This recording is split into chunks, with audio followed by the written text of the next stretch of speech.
안녕하세요. 저는 35살의 젊다면 젊은 애기 엄마입니다. 이 사연을 그들이 꼭 봤으면 좋겠는데 많은 분들이 좋아해 주시고 댓글 남겨주시면 아마도 언젠가는 볼 것 같은데요. 그래서 더 사실적이고 있던 일들을 그대로 들려드리려 합니다. 어린 시절부터 간략하게 말을 해보자면 저희 가족은 시골 변두리에 살고 있었어요. 가난하고 배고픈 집안이었지만 그보다 더 최악인 건 아빠께서 알코올 중독이라는 것이었죠. 거기다 엄마께서는 또 외도를 그렇게 하셨습니다. 누가 봐도 외동딸인 저는 부모 중 누구의 돌봄도 받지 못한 채 그렇게 살아가야 했지요. 너무 불우했고 아픈 시간들이 많았습니다.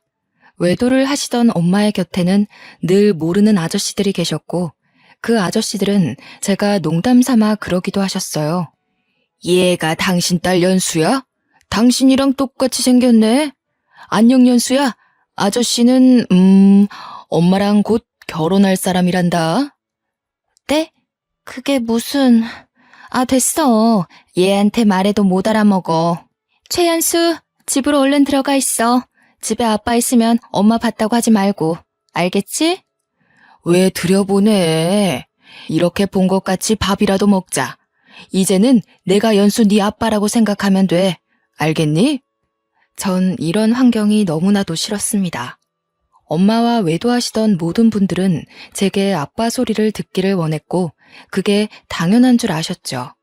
그러나 어린 마음에 그건 꽤 큰 상처이고 스트레스로 다가왔습니다. 심지어 아빠가 안 계시는 날에는 집으로까지 만나는 남자들을 불러 놀았던 엄마를 전 이해할 수 없었어요. 저에 대한 배려와 생각이 아예 없다 보니 그 어린 나이에 못 볼 장면들도 많이 목격했습니다. 엄마와 아저씨가 옷도 입지 않은 채 엉겨붙어 있는 모습들을 한두 번 목격한 게 아니었죠. 너무 싫었고 끔찍했어요. 엄마만 해도 이렇게 싫은데 아빠라는 사람은 더 했습니다. 매일 술로 하루를 살다 보니 일을 할 능력도 없는 사람이었죠. 낮이고 밤이고 늘 만취 상태였고 대화 자체가 불가능했습니다. 술을 드신 아빠는 꽤 폭력적이었는데 그 시비는 늘 집에 있는 저였어요. 야, 너 이리 와봐. 너는 대체 언제 크냐? 너를 괜히 낳아서 전현이랑 결혼까지 하고 내 팔자가 이렇게 더러워진 거 아니야? 너 나한테 어떻게 보상할 거야? 말해봐. 아빠, 잘못했어요. 죄송해요. 자, 아빠가 다시 물어볼게. 이번에 대답 못하면 몽둥이 가져와야 하는 거 알지? 너 때문에 망가진 내 인생 어떻게 보상할 거야? 아빠께서는 늘 저 때문에 엄마와 결혼하게 된 거라며 저를 향한 원망을 멈추지 않으셨습니다. 제가 뭘 그렇게 잘못을 한 걸까요? 태어난 게 잘못인 걸까요? 저는 많은 걸 바란 적도 없었습니다. 그저 가족끼리 따뜻한 밥 한 상 같이 먹어봤으면 했었고 부모님과 함께 오순도순 대화라도 해봤으면 좋겠었죠. 꼭 부모님 모두가 아니더라도 두 분 중 한 분이라도 제 곁을 지켜줬으면 좋겠었습니다. 이게 욕심이었던 걸까요? 단 한 번도 그런 일은 제게 일어나지 않았습니다. 친구들은 늘 함께 놀다가도 저녁을 먹으러 가야 한다며 집으로 향했지만 전 불 꺼진 집에 혼자 쓸쓸히 들어가 컵라면을 먹는 게 일상이었죠. 이렇게 지옥 같은 집구석에서 살다 중학생이 된 저는 도망치고 싶다는 생각을 했습니다.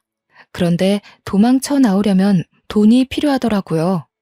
그래서 어린 나이였던 저에게 일을 시켜준 분식집에서 홀서빙도 하고 쓰레기도 치우며 굳은 일도 마다하지 않고 전부했습니다. 덕분에 시급보다 조금 더 돈을 받을 수 있었고 이악 물고 단 하루도 쉬지 않고 일을 했죠. 불행한 삶을 살던 제게는 목표 하나가 생겼거든요. 바로 열심히 돈을 모아서 이 집을 제 발로 나가는 거였습니다. 도저히 희망은 눈 씻고 찾아봐도 볼 수 없는 이 집에서 하루라도 빨리 나가는 게 목표였죠. 그래서 저는 최선을 다해 살았고 18살 어린 나이에 제 짐을 싸들고 도망쳐 나왔습니다. 혹시라도 부모님이 저를 찾을까 싶어서 집에서 최대한 먼 타도시로 가서 자리를 잡았어요. 물론 저를 보고 싶어서 찾는 게 아니라 괘씸해서 찾을 것 같았습니다. 그렇게 전 연고도 없는 타지에 가서 그간 열심히 일해 모은 돈으로 작은 원룸방 하나를 얻었어요. 다행인 건지 집주인 부부가 너무 좋은 분들이셨죠. 처음에 어린애가 와서 혼자 계약을 한다고 하니 어려울 것 같다며 저를 내치셨습니다. 그런데 사모님이 제게 따로 와서 조용히 물어보셨어요. 학생, 나이가 18살이면 아직 부모님 보호 아래 있어야 하는데 무슨 일로 혼자 집을 구하고 있는 건지 알 수 있을까? 그게 엄마는 외도만 하시고 아빠는 알코올 중독이세요. 저는 태어나서 지금껏 단 한 번도 행복한 적이 없었거든요. 그냥 살고 싶고 웃고 싶어서 그래서 열심히 돈 벌어 도망 나온 거예요. 저 좀 받아주세요. 제발요. 그게 사실이니? 학생 말을 못 믿는 건 아닌데. 아마 저 찾지도 않을 거예요. 저 정말 살고 싶거든요. 저 살게 제발 도와주세요.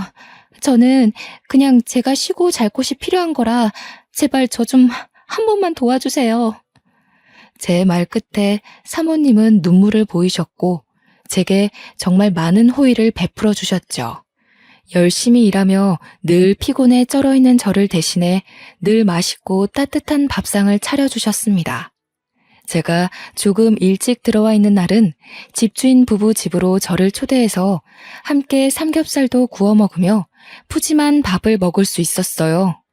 그리고 제가 늦는 날에는 집 앞에 보온 도시락이 놓여 있었죠. 집주인 부부의 호의에 제가 성공해야 할 이유가 또 생겨버린 겁니다. 덕분에 제가 웃는 날이 많아졌고 살아야 할 이유를 찾게 되며 참 씩씩하게 하루하루를 보내게 되었거든요. 그러던 중 제가 꿈만 같은 기회가 왔죠. 늘 아르바이트를 하던 제가 중소기업 경리로 취직을 한 겁니다. 사실 집주인 부부의 지인이 운영하던 회사인데 절 너무 반듯하고 좋게 봐주셔서 격리 자리가 공석이 되자마자 추천을 해주셨어요. 그렇게 안정적인 회사에 들어간 저는 이후부터 월급을 받으며 살았습니다. 그렇게 3년쯤 일을 다니고 있었는데 놀라운 일이 벌어졌죠. 저보다 15살이나 많았던 중소기업 사장은 늘 저를 대하는 게 남달랐습니다. 착각이라면 착각이겠지만 저를 좋아하는 것 같았어요. 그러나 나이가 너무 많았고 연애 경험도 없었기에 모르는 척 하기도 했습니다. 시간이 흐르고 흘러 어느 날은 제대로 고백까지 받게 되었고 피할 수 없었어요. 나는 네가 참 좋다. 15살이나 많은 내가 이런 소리 하면 정말 욕먹을 거 알지만 이 마음을 더는 못 숨기겠어. 나도 이 감정을 없애보려고 참 많이 노력했었거든. 그런데 쉽지 않더라고. 저도 느꼈어요. 그런데 나이 차이가 너무 많이 나서 솔직히 부담스러워요. 그리고 전 일개 직원이고 사장님은 사장님이신데 어떻게 저를 만나겠어요. 이건 아니에요. 너만 괜찮다면 난 아무렴 상관없다. 진심이야.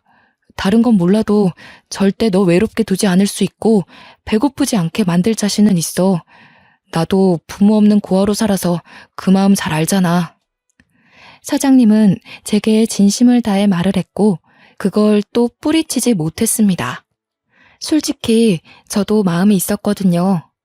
어렵사리 저희 두 사람은 진지하게 만나게 되었고 너무 좋았죠.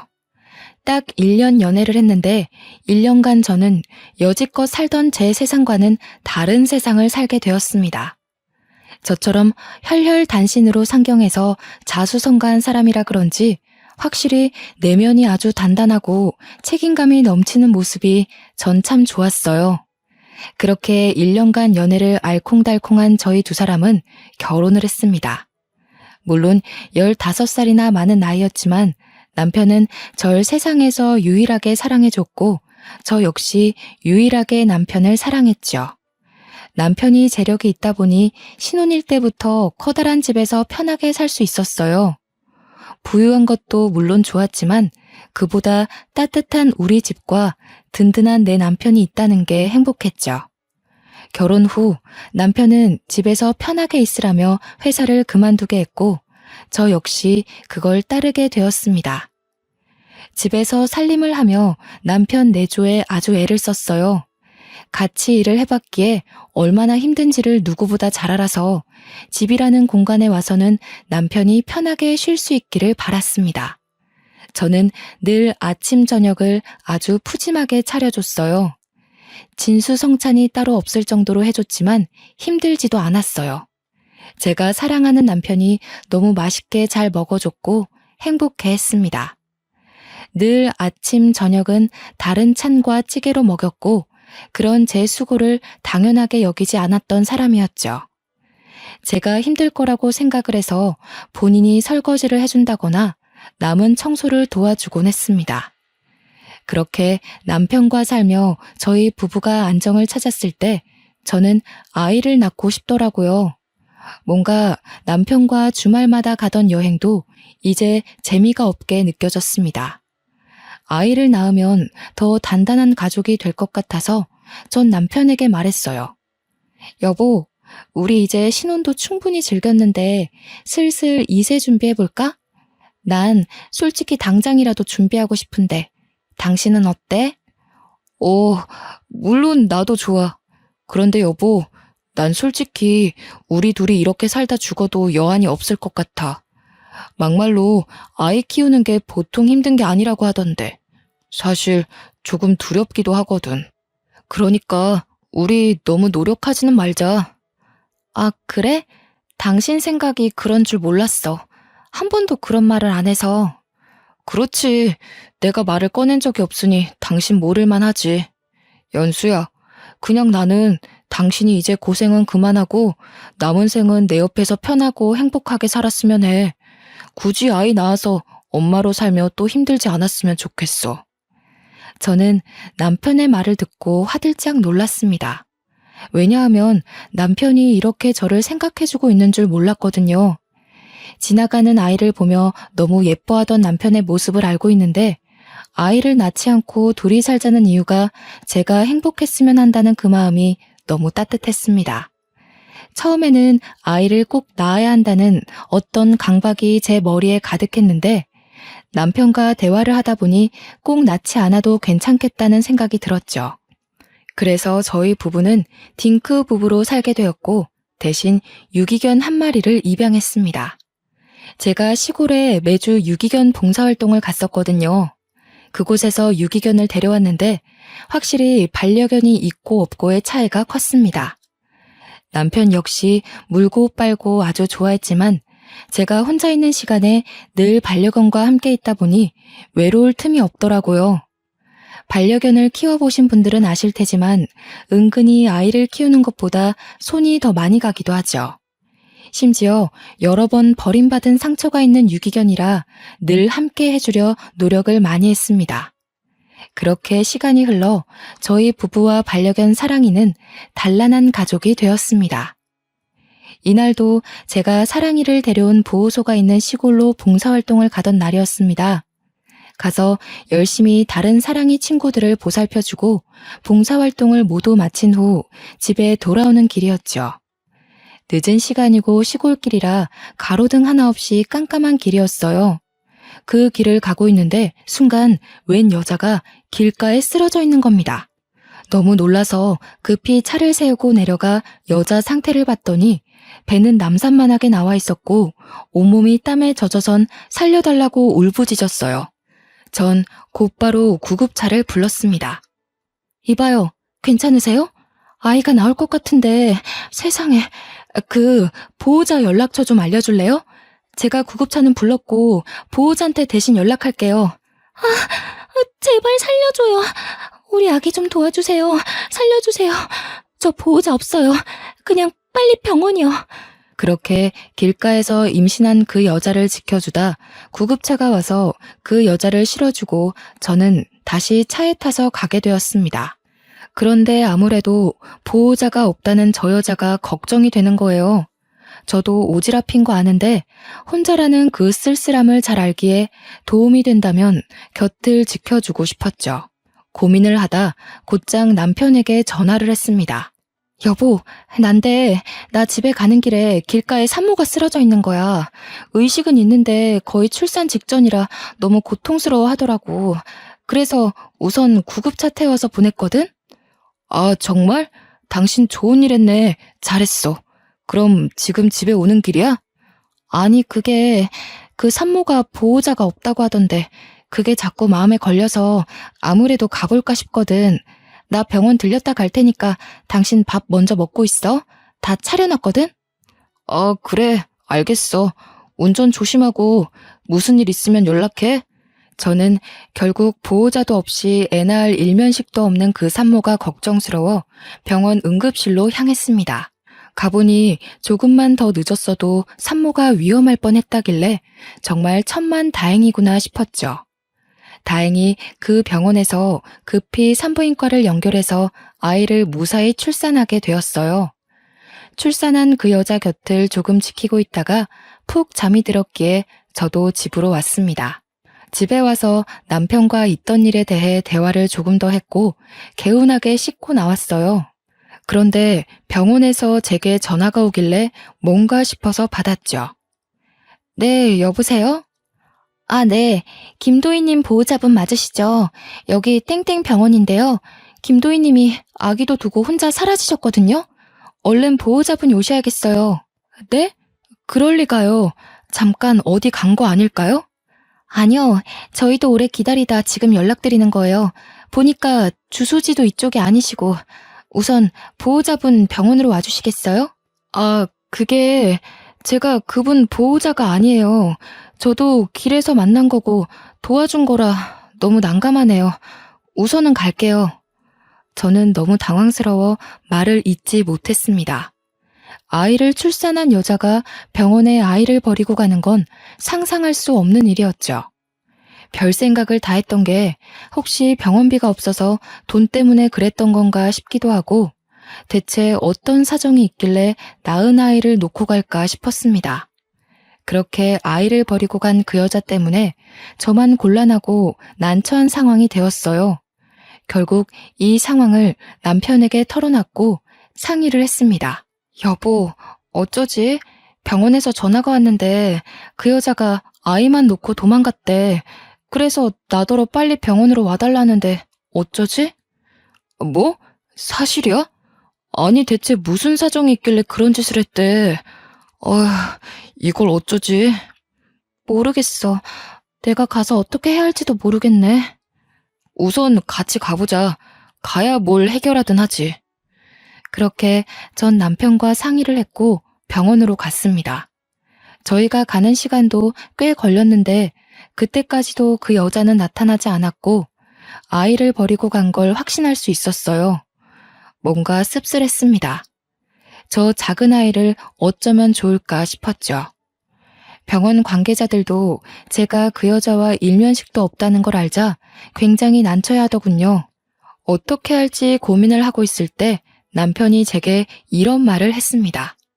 여보, 내가 생각을 해봤는데 저 아이 우리가 입양해서 키울까? 물론 갑작스럽긴 한데 우리 형편의 애를 못 키우는 것도 아니니까 난 괜찮을 것 같거든. 저 작은 생명을 우리가 또 버리는 건 좀 그렇잖아. 어? 당신 진심이야? 난 자신 있는데 어때? 물론 우리 피가 섞이지 않았지만 우리 품으로 오려고 이런 일이 벌어진 거 아닐까 싶네. 전 남편의 말에 정말 감동을 했습니다. 사실 저 작은 아이를 데려가고 싶다는 생각도 했지만 쉬운 일이 아니고 혼자 결정할 수 없기에 말도 못 꺼냈거든요. 그런데 남편이 먼저 말해주니 망설일 필요가 전혀 없었죠. 저희 부부는 엄마에게 버림받은 불쌍한 그 아이를 걷어서 키웠습니다. 피가 섞이지 않았고 남편은 우리 딸을 그렇게 예뻐했어요. 사랑하면 닮는다더니 저희 세 식구는 정말 점점 닮아갔고 누가 봐도 이상하지 않을 가족의 모습이었습니다. 아이가 생기니 집안의 분위기가 눈에 띄게 달라졌고 저희 두 사람 모두 갑작스레 부모가 되었답니다. 어느 순간 남편은 저보다 딸을 더 예뻐하고 좋아해서 제가 귀여운 질투를 할 정도였습니다. 다른 말이 필요 없이 너무 행복했죠. 그 작디 작았던 딸은 건강하게 커서 어느덧 초등학교에 입학할 나이가 되었죠. 이게 또 학부모가 되니까 마음가짐이 달라지더라고요. 언제 이렇게 큰 건가 싶고 마음이 뭉클하면서 찡해졌습니다. 매일 딸내미의 등하교를 제가 책임지고 있었고 이게 또 제 삶의 낙이기도 했죠.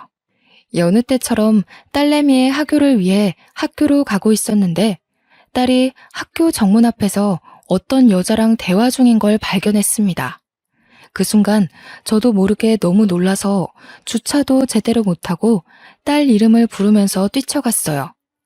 예지야, 예지야 이리 와, 얼른. 엄마. 어머 예지야, 왜 그래? 왜 울려고 그래? 저 아줌마가 예지한테 뭐라고 했어? 엄마가 예지 엄마 아니야? 뭐라고? 누가 그런 소리를 해? 저 아줌마가 엄마는 예지 엄마 아니라고 계속 말했어. 그래서 내가 맞다고 했는데 아니라고 했어. 울지마 예지야. 엄마가 예지 엄마 아니면 누구 엄마야. 저 아줌마 이상한 사람이니까 혹시 또 찾아오면 절대 말하지 말고 따라가는 것도 절대 안 돼. 알겠지? 딸아이는 울면서 제게 충격적인 말을 했습니다. 그때 우리 예지를 버리고 간 그 여자인 건지 설마 갑자기 나타나서 우리 예지를 데려가려고 찾아온 건가 싶어 너무 힘들었어요. 우선 놀라서 우는 딸을 끌어안고 진정시킨 후 집으로 왔습니다. 그 후 남편이 퇴근해서 올 때까지 별 생각을 다 하며 기다렸죠. 여보, 나 너무 무서웠어 오늘. 우리 예지를 데려갈까봐 너무 무서웠어. 응? 그게 무슨 소리야? 누가 예지를 데려가? 오늘 예지 픽업하러 갔는데 정문에서 어떤 여자랑 얘기를 하고 있는 거야. 놀라서 예지한테 막 뛰어갔는데 애가 울면서 엄마가 예지 엄마 아니냐고 막 그러더라고. 그래서 저 여자랑 무슨 얘기를 한 건지 물었더니 그 여자가 그랬대. 내가 예지 엄마가 아니라고. 뭐? 어떤 정신 나간 여자가 애한테 그런 소리를 해?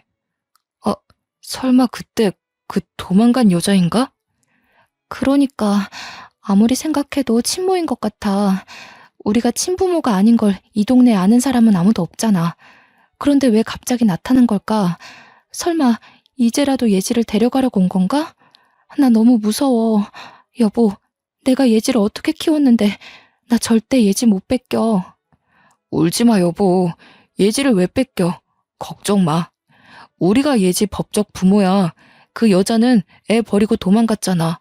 잊었어? 그 여자는 애 키울 자격도 없어. 그것도 그렇고 예지한테 말해줘야 하나 싶고 생각이 너무 많다 정말.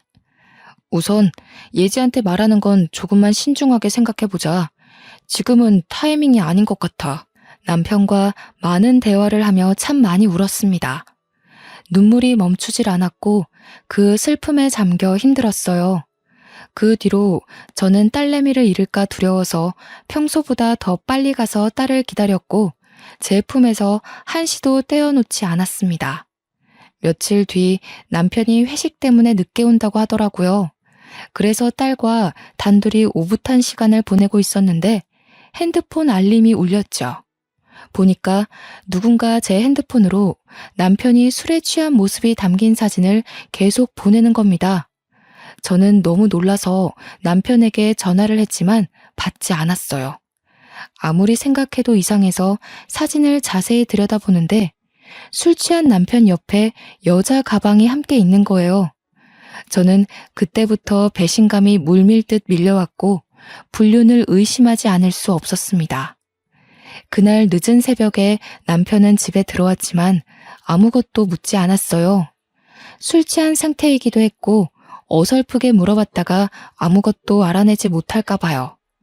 다음 날에도 역시 아무것도 묻지 않았는데 남편은 발령기를 했습니다. 너무 과음을 했다며 많이 취해서 아무것도 기억이 나지 않는다는 말을 했어요.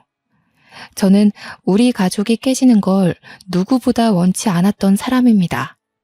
그렇기 때문에 신중하게 접근해야 했고 남편에게 물어봤자 사실이 나올 것 같지도 않아서 바로 흥신소에 가서 사람을 붙였죠.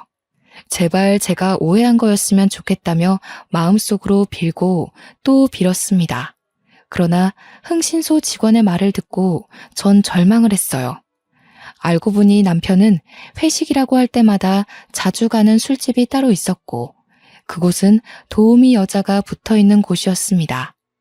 심지어 남편은 일주일에 한 번씩은 꼭 가는 VIP라고 말해주더군요. 얼마나 더러운지. 날마다 다양하게 여자 한 명을 딱 지정해서 밤까지 술 먹고 저한테 들키지 않기 위해 아무리 늦어도 새벽 2시쯤에는 집에 온 거였습니다. 아주 치밀하고 더러운 남편을 용서할 수 없었죠.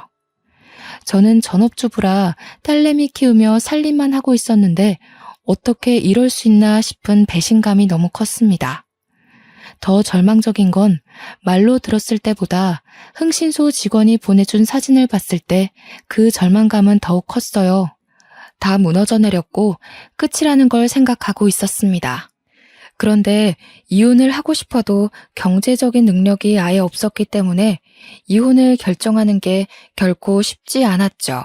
이런 중대한 문제를 의논할 가족도 없었고 하다못해 친인척도 없었으니 막막했습니다. 여기까지만 해도 충격적인데 여기서 그치지 않았어요.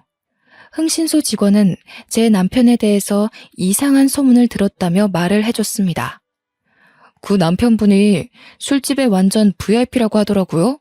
그런데 이상한 소문이 도는 게 하나 있었어요. 그게 뭔데요? 그 술집에 젊은 여자 한 명을 임신시켰대요. 근데 여자를 아주 비참하게 버렸다는 소문이 쫙 돌고 있어서 그 술집에 있는 종업원 중에 모르는 사람이 없을 정도라고 하더라고요. 이 정도면 소문이 아니라 진짜인 거죠, 뭐. 임신을 시켰다고요? 그 여자는 누군데요? 그것까진 말 안 해주더라고요. 아무튼 이런 말하기 좀 그렇지만 보통 질이 나쁜 게 아니니까 남편분과 얼른 정리하세요. 저는 너무 불안했고 절망스러웠습니다. 어딘가에 저도 모르는 남편 아이가 살고 있을 수도 있겠다는 생각과 제가 생각한 것 이상으로 남편의 행실이 좋지 않다는 게 받아들이기 힘들었어요. 저와 딸에게는 세상 둘도 없는 다정한 아빠와 남편이었으니 말이죠. 바보가 아닌 이상 이 상태로 결혼 생활을 유지할 수 없다는 건 알았습니다. 그래서 소송을 준비하려 했지만 큰 돈이 없어서 그것조차 할 수 없어 너무 비참했어요. 뒷주머니 하나 차지 않고 여태 뭐 했나 싶은 생각이 들었습니다. 제 마음이 지옥이다 보니까 남편을 마주해도 제 감정들을 숨길 수 없었고 대화를 단절해버렸죠. 남편을 대하는 제 태도가 쌀쌀맞아지니 본인도 뭔가 눈치가 보였는지 더 잘하더군요.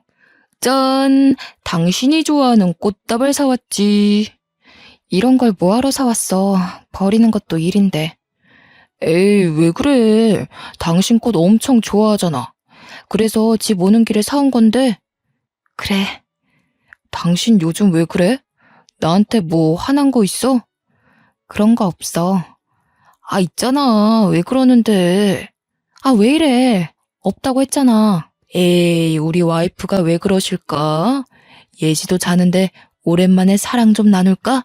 나 빨리 씻고 올게. 나 책 읽다 예지 방에서 잘 거야. 요즘 예지가 밤에 자꾸 깨거든. 씻고 자. 남편은 누가 봐도 바람 피는 게 미안해서 와이프한테 잘해주는 남자처럼 보였습니다. 그게 전 너무 싫었어요. 본인이 찔리는 게 있으니 저렇게 행동을 하는 게 말이죠. 그 후 남편과 절대 같이 잠을 자지 않았고 전 딸내미와 함께 잤습니다. 옆에 누워있는 것도 살이 닿는 것도 소름 끼쳤거든요. 남편 때문에 머리가 복잡해서 두통약까지 먹으며 지냈습니다. 그래도 이런 모습을 딸에게 내색하지는 않았어요. 한동안 참 힘들게 보내던 저는 아무 생각 없이 여느 때처럼 딸을 픽업하러 학교로 갔고 손을 잡고 차를 타려는데 갑자기 어떤 여자가 제 손목을 확 낚아채는 겁니다. 너무 놀라서 순간 그 여자를 쳐다봤는데 얼굴을 보니 누군지 알 것 같았죠. 순간 몸이 덜덜 떨리고 무서워서 딸을 먼저 차에 태우고 절대 나오지 말라고 말한 후 차와 살짝 떨어진 곳에서 대화를 했어요. 당신 뭐야? 왜 자꾸 애 학교에 찾아와서 왜 이래? 별 이유는 없어요. 그냥 내 배 아파서 낳은 내 딸이니까 이제라도 내가 엄마인 걸 알았으면 좋겠고 엄마로 생각해주면 좋겠어요. 그러니까 애랑 얘기할 시간 좀 줘요. 매일 그렇게 옆에 끼고 다니지 말고. 당신이 사람이야?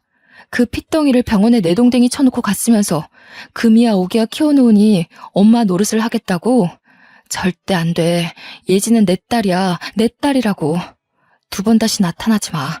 당신 경고야 이거. 그래. 당신이 금이야 오기야 키운 티가 나서 고맙기는 한데 내 핏줄이잖아요. 내 딸이잖아요. 그날 당신도 봤잖아. 내 배 아파서 낳은 아이인 거. 염치도 없이 어떻게 날 찾아와서 그런 말을 해? 그때 우리가 예지 데려와서 안 키웠으면 보육원에서 컸을 거야. 알아?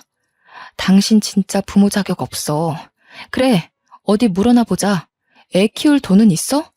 능력도 없으면서 왜 그래? 예지, 당신이 아니더라도 당신 남편이 키웠어야 했다고요. 아직 아무것도 모르는 것 같네? 예지가 당신 남편의 자식이라고. 뭐라고? 지금 무슨 헛소리를 하고 있는 거야? 당신 진짜 악질이구나. 사실이에요. 이도훈이 나 술집에서 일할 때 25살이었던 나를 임신시켰거든. 내가 워낙 말라서 배가 나오는 것도 몰랐고 5개월이 넘도록 임신한 줄도 모르고 지냈는데 어느 순간 자꾸 배만 나와서 그때 알았어요. 결국 임신한 거 알고 술집에서 잘리고 돈도 없어서 근근히 편의점 알바나 하면서 살았어요, 저. 무슨 헛소리를 자꾸 하는 거야. 못 믿겠지만 사실이에요. 그렇게 하루하루 겨우 입에 풀칠하며 살았는데 날 임신시킨 당신 남편은 나 몰라라 하는 게 너무 괘씸해서 우리 여사장님이 그쪽 남편한테 책임지라고 대신 말도 했어요. 근데 그 새끼 뭐라 했는 줄 알아요? 술집 여자 주제에 그 애가 내 애인 거 못 믿는다고 딴 남자애면 어쩌냐고 그렇게 말하고선 연락처 바꾸고 도망갔다고요. 저는 이 여자의 말을 듣고 정신을 놓을 뻔했습니다. 내 남편은 알고 보니 2얼굴을 가진 사람이었고 가장 가까운 저만 몰랐더라고요. 그것도 모르고 10년 넘도록 바보같이 딸을 키워준 제 자신이 너무 한탄스러웠습니다. 그러나 그런 얘기를 들었어도 제 딸은 딸인걸요. 결코 변할 수도 없는 사실이었고 저 역시 딸을 놓을 수 없었죠. 처음부터 지금까지 제 딸인 건 변하지 않는 사실이라고 생각을 했습니다. 심지어 남편은 딸이 본인 핏줄인 것도 모르고 있었어요. 저 여자는 저기서 말을 멈추지 않았고 아주 당돌하게 말했죠. 이런 사실을 알고도 설마 계속 살 건 아니죠? 미안하지만 당장 이혼해줘요. 그땐 돈이 없어 어쩔 수 없어서 딸을 놓고 간 거지만 10년의 세월 동안 하루도 빠짐없이 그리워했어요. 한 번만 품에 안아보고 싶어서 죽을 만큼 괴로웠다고요. 그래, 아무리 생각해도 그런 쓰레기랑 못 살아. 아니, 안 살아. 그런데 조용히 헤어질 수 없거든, 나는? 그럼 내가 이혼해 줄 테니까 그동안 있었던 모든 일을 법정에서 증언해줘. 그 조건이면 내가 이혼할게. 나도 어차피 그 새끼 필요 없고 내 딸만 찾으면 그만이에요. 그러니 도와줄게요. 그렇게 해요. 저는 남편과 도저히 살 수 없다고 판단을 했고 그 여자에게 도움을 청했습니다. 그 여자만큼 확실한 증거는 없으니 말이죠. 그 후 근처 월세방을 구해서 딸과 함께 살았고 남편과는 별거 생활을 시작했어요. 남편은 이런 제 태도에 어리둥절했고 대체 왜 그러냐고 물었습니다. 저는 대꾸해주지 않았고 이혼 소장이 남편에게 날아갈 때까지 침묵했죠. 그리고 드디어 도착한 이혼 소장을 본 남편은 제게 전화로 쌍욕을 했습니다. 물론 전 모든 통화 내용을 녹음했어요. 야, 너 미쳤냐? 지금 나한테 이혼을 하자는 거야? 이런 별 미친 걸 다 보겠네. 야, 남자가 살다 보면 그럴 수도 있지. 뭘 그딴 거 가지고 이혼한 애 마네야. 입 다물어. 당신이랑 아무 말도 하고 싶지 않고 그냥 이혼하고 더럽게 살아. 야, 술집 여자 한 번 만난 거 가지고 왜 난리야. 너도 그럼 남자 만나서 한 번 하던가. 내가 봐줄게. 쥐뿔 가진 것도 없는 게 주제넘게 감히 이혼 소리를 하고 있네? 너 죽고 싶냐? 이게 오냐오냐 해주니까 버릇없이 감히 남편한테. 남편은 본인의 화를 이기지 못해 술술 자백을 했고 전 녹음을 했죠.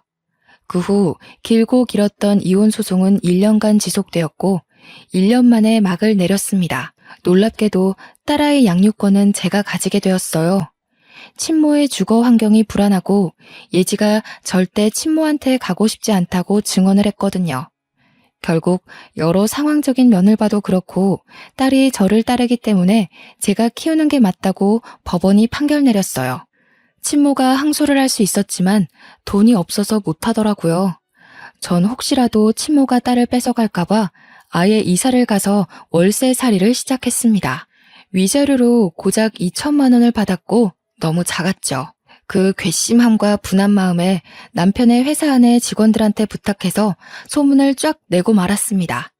그런데 경쟁업체는 이걸 기회라고 생각했는지 전 남편 회사의 기술을 빼내려고 능력 있는 직원들한테 스카웃 제의를 했더라고요. 물론 연봉이 올라가는 조건이니 직원들 10명 이상이 경쟁업체로 이직을 했습니다. 그렇게 경쟁업체는 그 틈에 신제품을 출시했는데 남편 회사에서 출시한 것보다 더 효과 좋은 제품이라 남편 회사는 매출이 급하락했어요. 결국 서서히 망해가고 있던 겁니다. 이런 거 저런 거 신경 쓰지 않고 전 남편에게 양육비를 달라고 했어요. 양육비 줘. 이런 걸로 신경 쓰게 하지 마. 연수야, 나 죽겠다 진짜. 나 진짜 돈이 없어. 너랑 이혼하고 애가 한 명 더 생겼거든? 들어보니 저랑 별거 중일 때도 술집에 가서 욕구를 풀었었고 더 충격적인 건 전 남편의 애가 또 생겼더라고요. 웃긴 게 이번에는 그 술집 여자가 아주 영리하고 대단한 게 전 남편의 지갑을 슬쩍 가져다가 주민등록증에 적혀있는 집 주소를 확인하고는 그 집 앞에 아기를 버려두고 갔다고 합니다. 참 책임감도 없는 여자들이 세상에 너무 많지 않나요? 그럴 거면 낳지를 말라고 말해주고 싶더라고요. 저는 전 남편의 하소연을 들어주지 않았고 칼같이 입금하라고 말을 한 후 끊었습니다. 그 후 2천만 원으로 근처 카페를 창업했어요. 망할까봐 너무 두려웠지만 주부로 10년을 넘게 살아서 그런지 제가 요리 솜씨가 좀 있었습니다. 그래서 디저트 레시피를 인터넷 보고 따라 만들었는데 디저트 수익이 상상 초월했어요. 1인 창업인데 규모가 점점 커져서 결국 확장 이전까지 했고 알바생도 여러 뽑아서 함께 일을 했습니다. 알바생이 생기면서 딸과 보낼 수 있는 시간이 늘어나서 좋았고 가끔 바쁠 때는 우리 딸이 카페에 와서 공부도 하며 지내고 있어요. 저는 디저트를 만들 때 딱 하나만 생각을 했습니다. 우리 딸이 언제든 먹을 음식이니 꼭 몸에 좋은 유기농 재료들로만 만들자고요. 건강한 식재료로 만든 유기농 디저트라는 타이틀은 근처 학부모들 사이에도 입소문이 제대로 났습니다. 그렇게 불행하고 힘들게 산 제게 드디어 진짜 행복을 주는 건가 싶은 하루들을 보냈습니다. 심지어 더 대박인 건 지역 맘카페에까지 소문이 제대로 퍼진 거예요. 유기농 재료만 취급하기 때문에 가격대가 꽤 있는데도 타지에 살고 있는 고객님들이 오셨고 제게 택배는 안 하냐는 문의가 쏟아졌습니다. 결국 고심하던 끝에 택배 사업에도 도전을 했죠. 저는 약한데 엄마는 강하니까요. 벌 수 있을 때 벌고 싶었고 적어도 우리 딸에게 모든 걸 해주고 싶은 마음에 이를 악물고 살았어요. 어떻게 보면 디저트만 만들어 파는데도 매출이 어마어마해서 직원을 추가로 더 뽑았습니다. 솔직히 어떻게든 하면 할 수 있었는데 저는 딸과의 시간이 너무 소중했기에 인건비가 더 나가더라도 직원을 충분히 고용했어요. 제가 돈을 넉넉히 버니까 딸에게 해줄 수 있는 것도 많아지고 무엇보다 제 곁에 딸이 있어서 전 너무 행복하더라고요.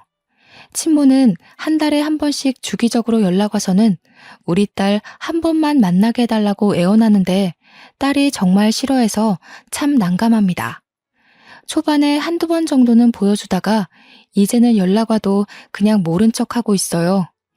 이게 맞는 건지 저게 맞는 건지 솔직히 잘 모르겠지만 딸 의견이 가장 중요하고 절대 강요할 마음도 없습니다. 한 번은 딸한테 물어본 적이 있거든요. 친모를 한두 번 만났을 때 딸이 말도 없고 싫어하는 게 보여서요. 그런데 딸이 이런 말을 했습니다. 엄마는 저 하나로 족하다며 그 사람이 갑자기 잘해주는 게 어색하고 싫다고 하더라고요. 세상에 엄마는 둘일 수 없다는 말을 하는데 가슴이 뭉클한 거 있죠? 언제 이렇게 커서 그런 예쁜 말을 하나 싶었습니다. 저는 크게 바라는 것도 없어요. 그저 딸이 건강하게 지금처럼만 커주길 바라고 욕심을 내보자면 아픈 감정 없이 긍정적인 감정만 갖고 딸이 세상을 살아갔으면 좋겠습니다. 그냥 앞으로도 딸아이와 단둘이지만 이렇게 서로 사랑하며 지내고 싶은 마음뿐이랍니다. 제 길고 긴 사연을 들어주신 분들 모두 행복하셨으면 좋겠어요. 꼭 저처럼 아픈 시간 없이 행복하세요.